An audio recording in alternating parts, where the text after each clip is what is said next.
Winter was never selective. It did not care about status or wealth. Kings felt the cold. Workers felt it too. The winter was the same for everyone, but warmth was not.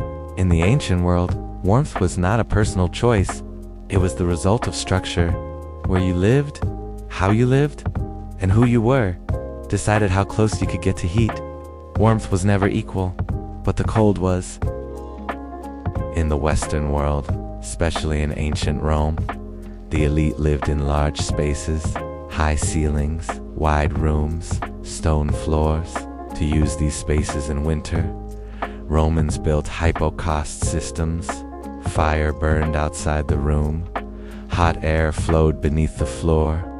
Walls and floors slowly warmed. The goal was not to touch the body. The goal was to warm the space itself. Warm air filled the room. People lived inside that air. Most Romans did not live this way. The poor lived in crowded apartments, thin walls, small rooms stacked high. They did not have hypocaust systems. They used small braziers, open flames, portable heat.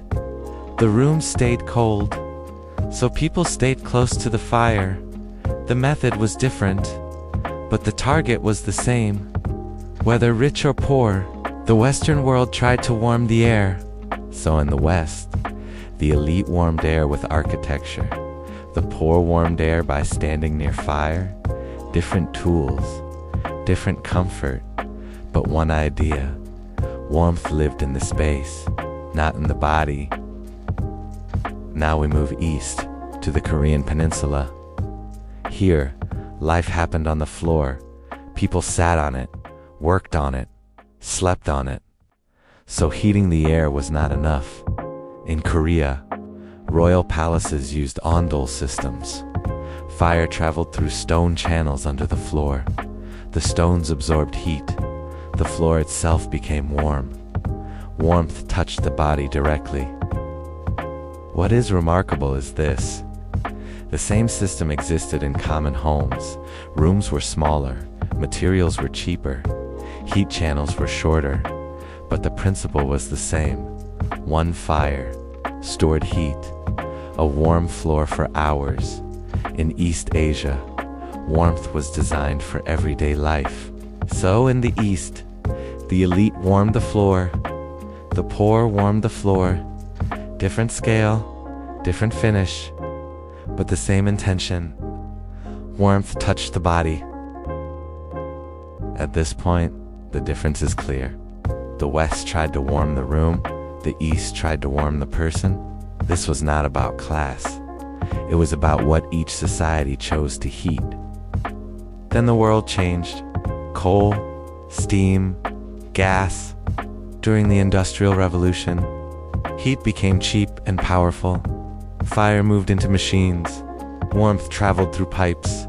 Entire buildings could be heated at once, but the target did not change. The West still warmed the air, only faster and on a larger scale.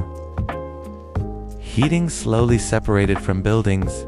Walls no longer needed to store heat. Floors no longer mattered. Machines handled warmth. Architecture forgot it. Heat was no longer kept. It was replaced. If warmth escaped, more fuel was burned. By the 20th century, heating disappeared from daily thought. Radiators, thermostats, central control. Winter was no longer faced. It was adjusted. The room was always warm. The air was always heated. Korea also changed. Cities grew. Traditional houses became apartments, coal briquettes, oil, gas. Old ondol systems could not scale easily. That's the way the system had to change. Fire became water. Stone channels became pipes. Boilers replaced kitchens. Heat traveled under the floor. But one thing stayed the same. The floor was still warm. The body still felt heat first. Technology changed. The target did not. People still sat on the floor, slept on the floor, lived close to warmth. Rooms were not overheated. Only occupied spaces were warm. The system evolved. The intention remained. Today, Europe is changing again. Floor heating returns. Rooms are heated selectively. Buildings are designed to hold heat. Energy is expensive. Winter feels closer. Europe is not copying the East. It is rediscovering the body. Across time, humans made different choices. Ancient choices, industrial choices, modern choices.